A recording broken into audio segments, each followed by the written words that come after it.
One more Patreon-sponsored episode for 2021 this week, courtesy of supporter Sentinel Prime's Chin. Jettison some weight and settle in for a look at the basics on ASTROTRAIN. The toy that would become the original ASTROTRAIN was designed for the Japanese toy line Diaclone, but it was never actually released in that series. Instead, the design was licensed by Hasbro and produced as part of the second year of the Transformers toy line in 1985. ASTROTRAIN was a triple changer, able to convert into two alternate modes, a Space Shuttle Orbiter and a JNR Class 51 steam train. The toy was pale grey and purple, but the prototype for the figure, seen in catalogue photography, was dark grey, and it served as the basis for ASTROTRAIN's appearance in animation, which was also infamously missing the toy's distinctive chest plate. In Japan, meanwhile, ASTROTRAIN was released with a more real-world white and black colour scheme, and in the decades since his introduction, new toys and media appearances by ASTROTRAIN have constantly fluctuated between all these different colours and design choices.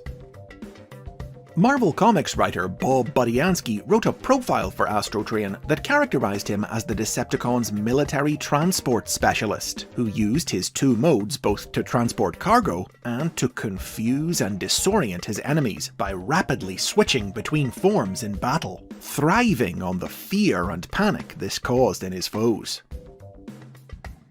ASTROTRAIN was added to the Transformers animated series about halfway through its second season, though like many new characters added to the show around this time, no explanation was offered for where he had come from.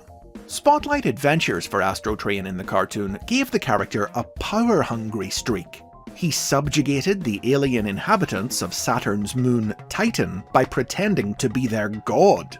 And he conspired with his fellow triple changer Blitzwing to overthrow Megatron and Starscream and take Decepticon leadership for themselves, even modifying a fleet of human trains into a drone army he called his Astro Force.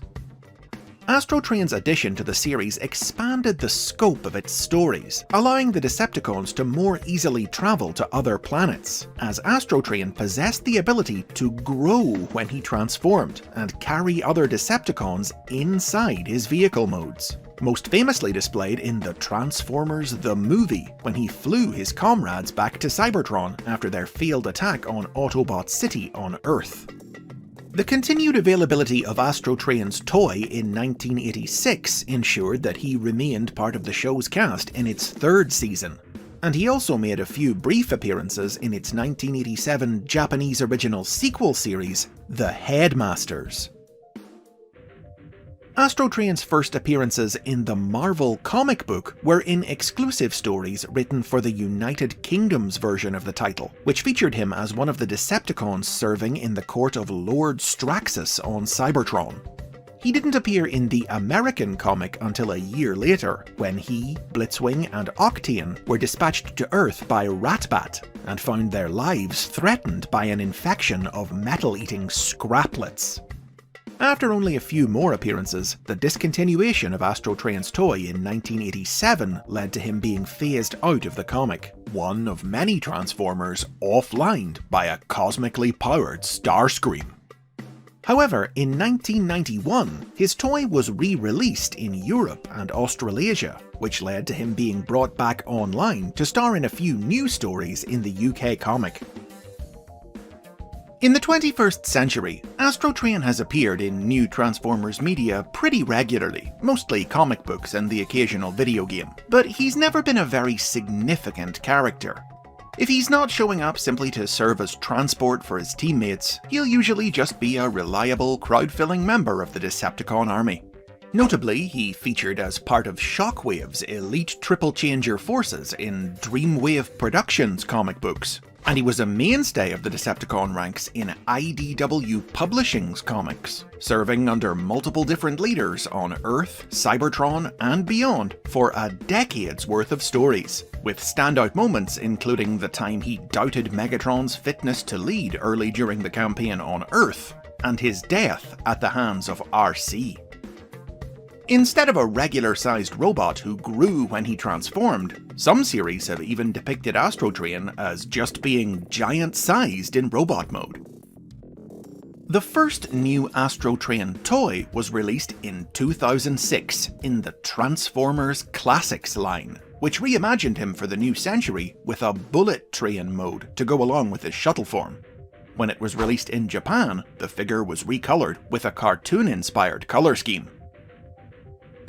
A version of ASTROTRAIN from the world of the Unicron trilogy was released by the Transformers Collectors Club in 2007, a retool and recolor of the Transformers Armada Jetfire toy. This ASTROTRAIN wasn't a triple changer, only turning into a space shuttle. He had become bored of transporting troops around and had left the Decepticons to strike out on his own as a bounty hunter. In 2011, tie-in comic books for the live-action movie Dark of the Moon introduced a movie universe version of ASTROTRAIN, who served as triple-changing henchman to Shockwave.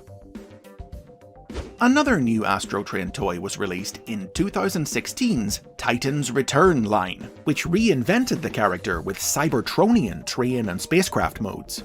The head of this new figure could disconnect and transform into the small Titan Master robot Dark Moon, who granted ASTROTRAIN enhanced stealth abilities. When this figure was released in Japan as part of the Transformers Legends line, it was recolored in cartoon-inspired colors and came packaged with a comedic manga that revisited ASTROTRAIN's power-hungry personality from the original cartoon, as he embarked on a failed attempt to conquer the world by rebuilding the Astro Force using mass-produced copies of his new body. 2020 marked ASTROTRAIN's return to TV screens for the first time in over 3 decades, when he appeared in Transformers Cyberverse. Easily his most significant role since the original cartoon, the ASTROTRAIN of this series was a huge Decepticon from a parallel universe, one where a power-mad Megatron had wiped out his fellow Decepticons and replaced them with a mindless army.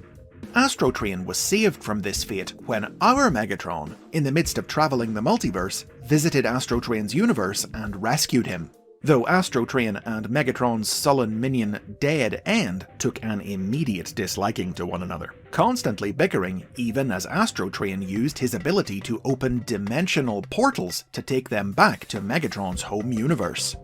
The Megatron of ASTROTRAIN's world followed them, but was defeated in battle by Optimus Prime, allowing ASTROTRAIN to take his former master prisoner, sealing him inside his giant body and heading off into the multiverse to take his torturous revenge. ASTROTRAIN eventually destroyed Megatron, but the Tyrant's army then hunted him down and killed him as vengeance for their fallen creator. Sadly, to date there's been no toy of Cyberverse ASTROTRAIN. The most recent new ASTROTRAIN figure was released in the War for Cybertron trilogy, available in both the series' first installment, 2019's Siege, and its second, 2020's Earthrise.